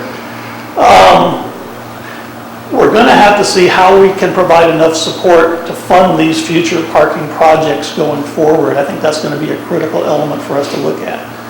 If we want the downtown to evolve and to become everything that the downtown master plan wants it to be, parking is going to be a critical support element that's going to need additional funding sources of some kind, and there's a variety of options that we'll be looking at as far as that goes. I would like to see some improvement to the streetscape, the urban streetscape projects, the streets program that was previously developed. Even if we start on an incremental basis, I think that could really show some real promise. I think if you start getting more activity and more vitality with more retail downtown through this retail hotspot concept, I think everything is going to change to some degree downtown. You're going to be seen as the place to be. It's going to be more successful. There'll be more revenue coming in from a variety of sources. You're going to see more investment in downtown, more tax equipment financing generated, which is going to generate more projects downtown. I think that's the vision we're all shooting for here. And what I'm focused on is a parking program that supports all of that, and not just infrastructure redevelopment or development, but making downtown a more livable place and a more positive place, and reinvesting some of those parking revenues, because parking, like it or not, is a source of revenue. We can either take it and put it in a box over here and sit on it, or we can reinvest it back in our community and see positive benefits that come out in a variety of ways that should come from groups like this in terms of ideas. So, yes, sir. Do any of these plans allow for, I don't know what's happened with the development of a mall, blocking off the streets to traffic so that they're beautiful and walkable and sittable and have trees and flowers and maybe a fountain or who knows what. Not unlike Santa Monica did in California. 3rd Street Promenade. Which is, yeah. they're booming with that. And every 2 blocks, they have parking structures. They have the infrastructure to support that use that they have generated there. So do any of your plans take into consideration for that, or has the city voted down that proposal? That's more in the Crandall Rambulus. I'm not really sure where they are on that. I know they're very much in favor of those kind of concepts. They're very much in favor of creating a downtown living room kind of concept. They being Missoula? They're the master plan consultants for Missoula, yeah. They're the ones we're all reporting to. They're the lead firm. We're the sub firms to them. So they're the ones working on those concepts. And I just don't know what they are, but I'm sure there's something in there. Those were some of the concepts they presented in their first meeting, if I'm not mistaken, weren't they, Ellen? So one of the things they were talking about is those types of environments where they close down the street and create that walking mall. And that was indeed a fad, if you will, and you're welcome to address this if you'd like, Brent. Brent is also one of the sub-consultants. He works for WGM Group here locally. There are 5 sub-consultants. Crandall Arambula is the lead consultant out of Portland. What they've talked about is a lot of communities are pulling those out, recognizing that businesses on that pedestrian plaza that cars can't access aren't doing as well. I think they said there was a handful left in the United States. 2 that I know of, yeah. Charlottesville, Virginia. And Helen is And one of them, three, and it's been Boulder's still got it. recommended to pull it out. And in fact, in their slideshow, they show before and after pictures with the communities standing in front of their mall after they removed it. So what you're talking about is a really good thing in creating the streetscape. We do it a little differently. We understand now that access, circulation, and parking are an integral part of that. The 3rd Street Promenade works really well, and I've been there and think it's fantastic because the parking accessibility Dennis is talking about, but also the intensity of land use that we don't have here. I mean, that is an incredibly intense. They even have a traditional mall anchoring one end of it in addition to the... And probably, 300 to 300,000 residents living within walking distance of that promenade plus the tourists and visitors. So it's a really different environment. Another interesting thought. Now, this is kind of interesting. In the last 10 years, downtowns have seen a resurgence that they haven't seen in decades and decades and decades. You might remember back in the 70s, the suburban malls were the thing. And it was sort of the urban flight to the suburbs and all that kind of stuff, and everybody was going to the malls. There is only one enclosed mall being built in the country right now. What the suburbs have figured out, after looking at the success of downtowns in the last decade, downtowns have this unique chemistry, they have this history, they have this character, they have this genuine, downtown feel, this diversity of uses that make it a really interesting and great place. And so what are the suburbs doing? What are the mall developers doing? They're doing all of these, what do they call them, lifestyle centers, fake downtowns. They have learned their lesson, and now they're turning it around on us, and they're trying to make the downtowns. And they don't have some of the warts that downtown. I mean, downtowns are neat, but sometimes they don't smell as great as they could, and sometimes the sidewalks aren't as perfect as they could be, and sometimes the alleys are a little scary, but, that's part of being in a real downtown. But it's interesting that they've changed tactics, and it's kind of reversed around a little bit. But I think we need to think about, what has been so successful in the last 10 years about downtowns, and how can we capture some of that success and enthusiasm? I think that's what Crandall Arambula brings. They bring an incredible library of those kinds of best practices and design guidelines. And I think you've got a really good firm there to lead you down that path. And we're just talking about how to make the parking system be supportive of that. Yes, and then... Yeah, one of my questions is, there's such a cost difference between structured parking and surface lots. And I'm wondering if there's a way that we can really harness the temporal use, like you were talking about the hotel and the offices using the same parking, to limit the number of parking structures and go more with other maybe surface lots or... Well, another way to look at that is, as there's a limited amount of space in a downtown, maximizing the effective use of that space. And one of the least effective uses of that space is surface parking. Now, most of you may not know this, but the Central, Standards, AMPCOs, Diamond parkings of the world, they make a marginal revenue stream off of parking. But most of them are invested in the land. They are looking at parking as an interim land use until the value of that land increases to the point that it can be developed into something better. So they're really more land investment trusts almost. People think of them as just guys out there collecting money from parking. It creates enough money to keep a little bit of a revenue stream and make it, from being just a lot full of weeds. So it's a positive thing from that standpoint. But really, surface parking is an interim land use until it evolves into something better. But in terms of how we want to look at the downtown overall, in terms of the overall fabric, maximizing the use of that space ultimately in terms of the density that you want to get that's going to generate the type of activity and vitality that you really want, structured parking is really the land use that best supports that. Now, doing it in a smart way so that we have shared parking opportunities by combining land uses in a variety of ways so that we can reduce the amount that we actually need. But ultimately, that structured parking, despite the cost, is still a better deal in the long run in terms of creating the kind of urban fabric that you ultimately want. Yes, ma'am. Oh, I thought you had a hand up. Just quick about this, Portland has stacked parking also. I don't know if you're aware of that. And that is where people that are parked all long days, like this man was talking about, public employees that are paying 50 cents to park all day, perhaps the city or government or who's ever, having their employees who are generally there all day could create a structure not located in the downtown area that has stacked parking, and that means that you have an attendant who parks your car, and they're not like giving you 5 feet in between. They're literally bumper to bumper, and they're stacked. They go up in the air, and it's a very dense use for parking. And also, they could act like Nike. Nike provides transportation to its employees because they encourage people to use the bus system, the Max and stuff in Portland, and that's a train actually. They provide transportation on a rotating basis. They have somebody that all they do all day long is drive from this parking location to the Max so that they are taking care of their own. And so I'm just suggesting that if this is actually going on and this is taking up a lot of space and in a very demand-oriented area, which is a downtown part, that is a possible solution, which hasn't really been addressed here.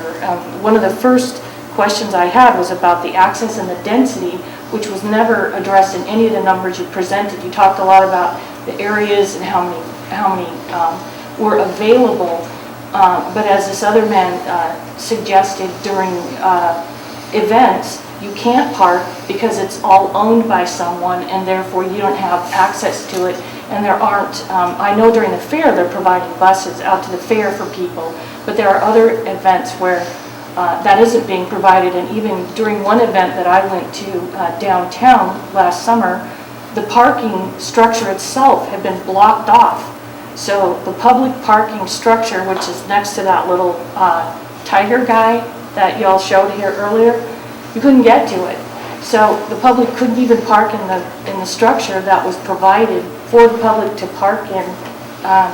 So there needs to be some focus on what's happening during those events also. A couple of good points there. One is large employers that can provide some real effective demand management strategies. Yeah. Mayo Clinic in Rochester gets 40-foot buses and runs out to the bedroom communities around there, and they bring 3 and 4 and 5 bus loads, big buses, full of employees, and that's 5 busloads of people that they don't have to provide parking for. So those kinds of strategies can be effective in the right application. Special events and coordination for special events is another area I think that it's not on the list, but maybe actually should be, because special events coordination is critical. And another important element in what she said was public-private collaboration on the use of private parking spaces, perhaps after hours. So if you're parking your employees there during the day, but after 5 o'clock and you're near a restaurant, maybe the parking commission could collaborate with that private owner, run that parking lot into the evening, making that space publicly available, share the revenue from that. There's always issues with everything. There's a little bit of a liability issue going on here. There's a maintenance issue going on here. So you got to be careful with some of these things. It could be addressed. Yes. And the last thing is I really wanted to discuss this employee and merchant challenge for parking. Because employees are also taxpayers, and a lot of those people, I am shocked at how little people make in this community. I don't know how they live. Really, seriously, the people that work at my brother's, where he works, at Butterfly Herbs, when I found out how little they made, I thought, you must be stacking up in some place, because that's the only way you could have a real life and not have to all go out to rent. Because I think they make like $650, so they couldn't afford. Right behind Butterfly Herbs is that parking structure where if you make better money, you can afford to get one of their parking spots Yet the people who actually serve you every day are making $6.50 an hour, and they cannot afford that. And we're not providing them, again, given that the density, the population is downtown, but some of those empty parking lots are way out of the area, and we don't have the buses coming once an hour, stopping at 7. You know, rather than give these people tickets who already are making practically nothing, let's find a positive solution and take your money and invest it in upping the bus hours, or however you. Well, what I heard in there was we need options for a variety of customer groups. And I think you're right that there is a low wage earner group that needs some options. And they may have to park a few blocks further than everybody else, but they need an affordable parking option just to be fair. So I think that's important, yeah. Just a quick question. Is an underground parking facility a viable option for Missoula that would have I don't know, stores on top or a beautiful park or whatever, both? It's very viable from an urban design perspective. It's very costly, probably 1.5, depending on how far down you go, depending on water table issues and all those things, 1.5 to 2 times the cost of above grade parking. And is this a problem with employees and owners taking up most of the parking spaces that for shoppers to access businesses? Is this common throughout a lot of cities? Very, very. And is any solutions that any cities had anywhere or improvements on this situation? Sure, I think a lot of things we talked about are possible solutions to this kind of stuff. But basically, it boils down to enforcement. I mean, you have to have an enforcement program. You want to have costs in place. Now, there are some places that are saying, we don't want to even have time limits. Don Shoup, high cost of free parking. Anybody read Don Shoup lately? Don says that basically he wants to keep raising the rates on on-street parking until he gets 15% vacancy. That way it always looks like there's parking. People aren't discouraged that if they see a shop they're interested in, they'll stop. And if we take away the time limit and let the market drive, he's an economist, so you got to put that into his context here. And Larimer Square in Denver is doing this, and one other place, Redwood City, California, is trying this. They actually convinced their city council to keep raising rates on an incremental basis until they reach that 15% vacancy on on-street spaces, and they're eliminating time limits because that just puts an artificial anxiety on the backs of customers. Why let them worry about that if they're willing to pay for 8 hours? Let them pay for 8 hours if they're willing to pay $20 for it or whatever. So those are concepts that are floating around out there. We're keeping our eye on those communities that are trying some of those really progressive things. Personally, I'm not sold on them yet, but they are interesting to think about. But those are some of the things that are floating around. Yeah. I've got a couple questions. Do you support parking meters throughout the entire business district?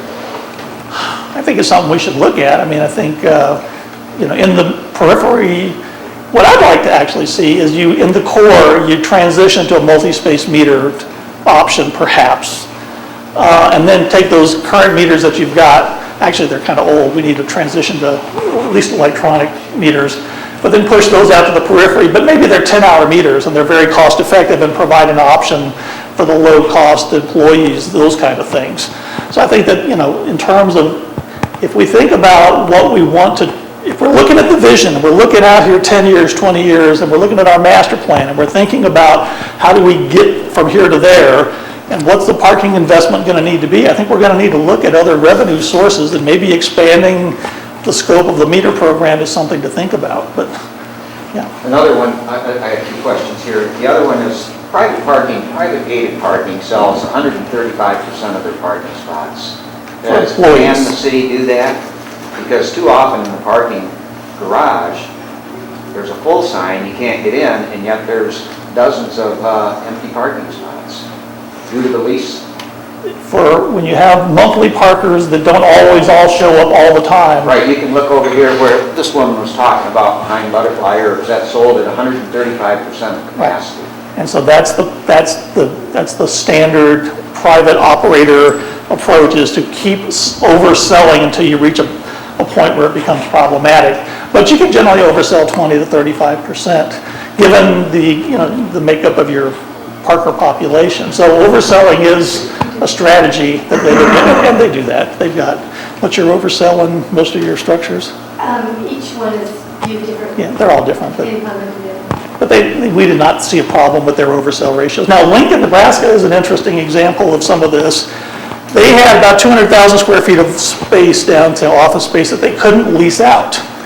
And the biggest problem was they kept, every time somebody would come and show some interest, and they would ask the P question, they said, well, you got to go talk to the city parking program over here. And they said, we've got a 400 space waiting list. Sorry, we'll put your name on the list. But when we drove around there, we saw, well, the top 2 levels are empty. What's that all about? And you're reserving a whole lot of space on the first couple of levels for retail. They were doing that because one of their priorities was revenue maximization. Now, I'm not all about revenue maximization at any cost. I want a balance here in terms of what we want as a community. But in that case, they weren't overselling. Their private operator was not overselling. They had spaces available, but they weren't selling any more permits. They had a lot of space reserved for transient revenue because that was a higher revenue generator per space, even if it wasn't being used. And they had the same rates for all 6 of their parking structures, including 2 new ones that were sitting there at about 45% occupancy, even though they were only like 2 blocks out of the downtown core. So we said, A, let's raise the price a little bit in the core, let's reduce the price out here, let's see if we can draw some price-sensitive customers out that are willing to walk another block or 2. Let's oversell the parking, and let's reduce the amount of retail or transient parking spaces that you're reserving and open that up to monthlies. In 6 months, the 400 space waiting list was gone, and in a year, the 200,000 square feet was totally leased out, generating God knows how much extra business downtown every day with people eating lunch and working downtown, and that space was now being used and occupied, and property taxes were being paid, and it was a great turnaround. But just applying some basic parking management principles to that scenario made a huge difference in that city. Right. Yeah. I'm Rob Shane from Missoula. When you're talking about parking associations or commissions getting support, you're looking at this plan in the context of the downtown business district, but it's tied into bus system and city government and various other entities that have a citywide responsibility. Right. How far have we worked out how you justify one part of the town's request for a lot of resources and support when the other parts of town are going to say, gee, we'd like a slice of that pie too? Well, that's an interesting question, and it comes up more often than you might think, especially in my work with downtowns. The International Downtown Association is actually working on a white paper on this topic right now, and their preliminary research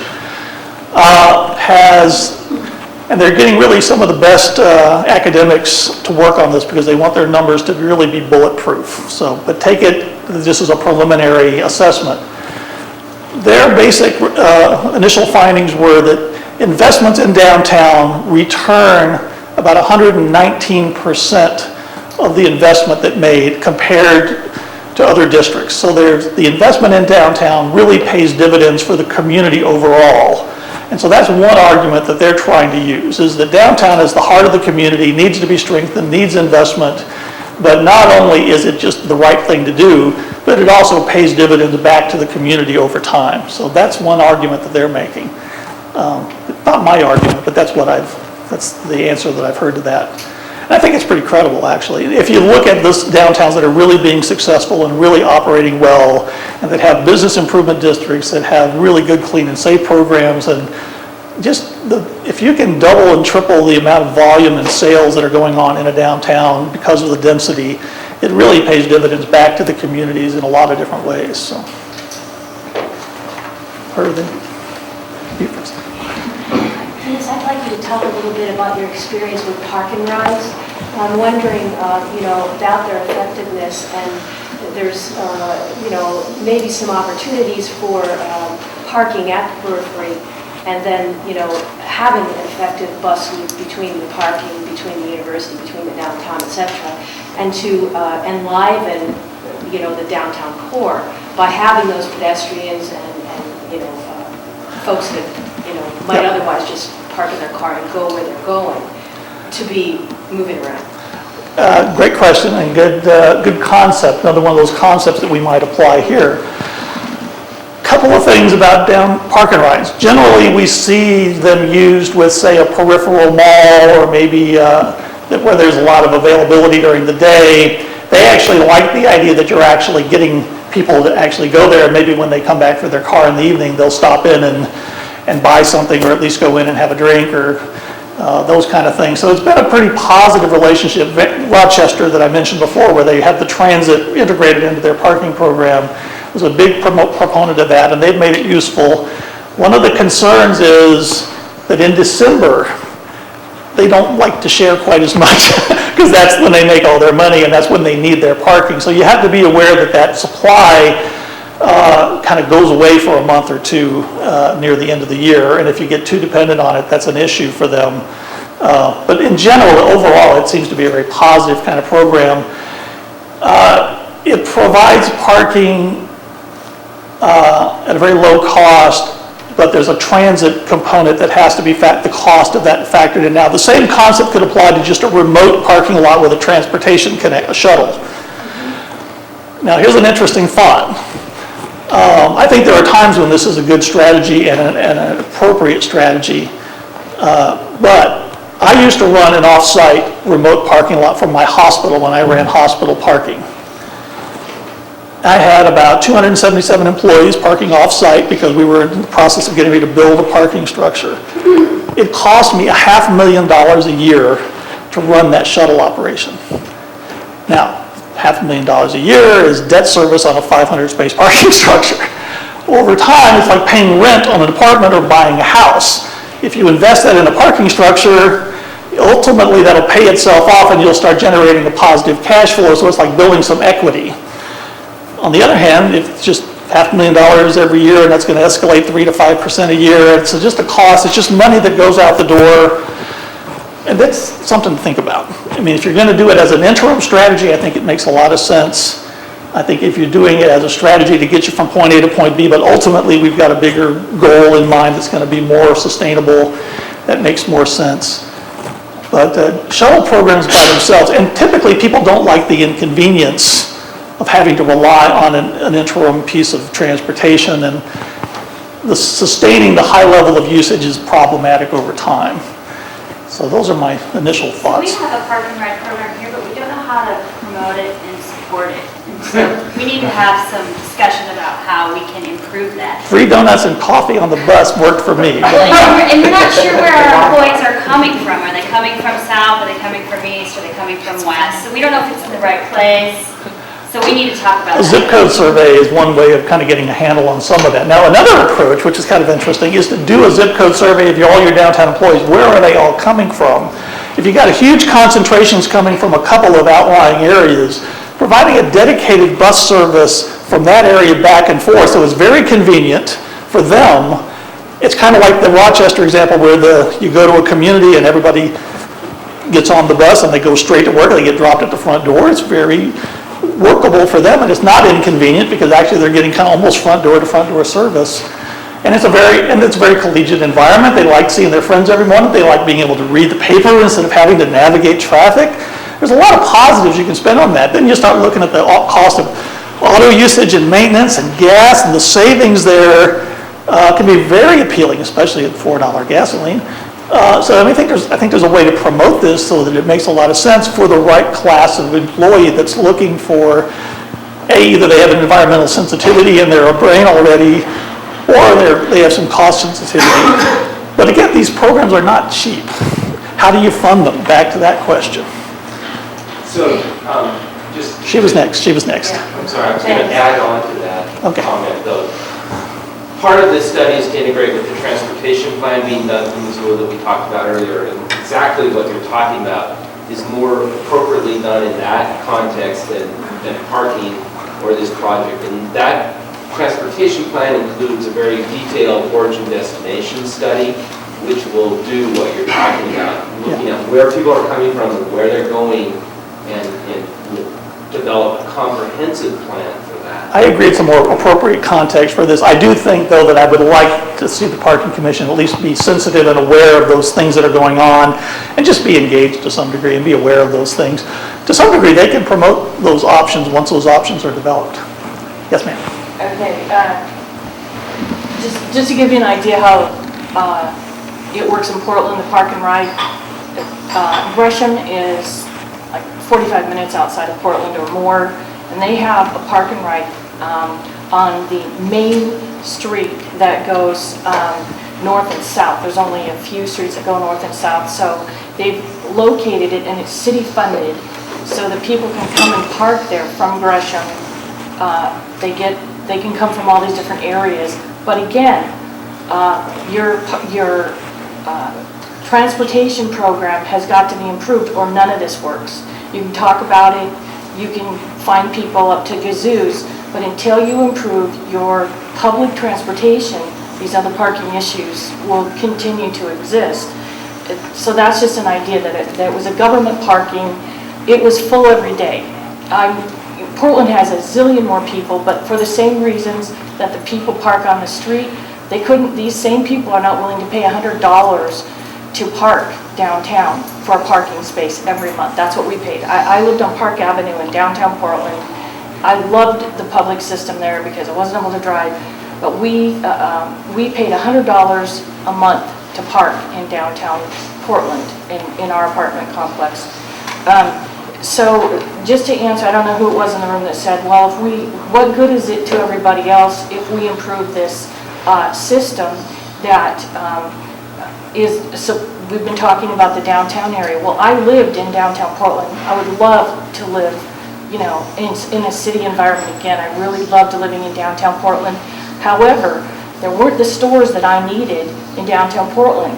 So there was no Target, there was no Fred Meyer, there were no specialty little shops, the kind that I liked. So if I wanted to get to them, I needed that same transportation system that came every 15 minutes, not every hour and a half hour, to get out of the city to go shop. So this same transportation system that you improve to bring people into the city is going to take people out of the city. So your shops are going to get financial support as well from this population that you're talking about that can walk all over downtown. But I don't think there's a natural food store in the downtown area, to my knowledge, there isn't. And I used to get on the trolley, because the trolley, I know you've talked about having a trolley system here. The trolley took us to all the spots that I wanted to go. There was a specialty dog shop I went to. There was Powell's bookstore. These were all areas that the trolley took everyone to, and so you could shop there. And one of them was a natural food store, so I shopped there. But I didn't have to have a car to do it. And so you're helping yourselves outside of the city by providing that. And a thing they just added in Portland, and I don't know if you're aware of this, is bicycle taxis. Now I don't know if y'all would do this in the winter because there's a lot of snow here. However, in the summer when you have more population because of tourism, these people can drive all over. And it's fun, and you don't pay. It's a nonprofit organization, and you give them a tip. And the city cooperates with them, and they can drive on the streets, and they can go the wrong ways and stuff. You don't have quite as wide of sidewalks here, but it is an option, and it's really fun. And we parked way away from where we were going because we wanted to take that little taxi because it made it fun. So there are options besides giving somebody a ticket. Well, we are over our time limit, so I will say, any last comments, any last questions? One more, okay? Yeah, well, this is a parking strategic plan, and yet we're not even talking about a parking area that's almost as large as the central business district, which the people paying for parking downtown subsidize, and that would be the university district, which costs our parking commission probably $150,000 a year, so that people don't have somebody that wants to visit the university walking down their side or parking in front of their house. So it seems like you're going in a good direction here in a lot of respects, but it seems like we should be we're talking about parking strategic planning and revenue streams and stuff like that. It would be nice to start discussing why the entitled, as he said, the Forest Service gets 50 cents a day parking, roamers gets 50 cents a day, county employees get 50 cents a day, and the university, they don't even have any cars coming into their district because, and the parking commission loses $100,000 more a year trying to make sure that that doesn't happen. I think that's a valid point to bring up. We'll discuss it with the Parking Commission, so. Well, thank you all very much. You've been very attentive. You've outlasted me, so congratulations. And thank you all very much for coming.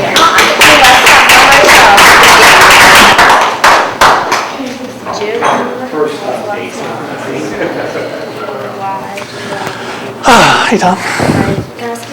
Interesting. Thank you. Yeah, thank you, sir. More patient and show your presentation time.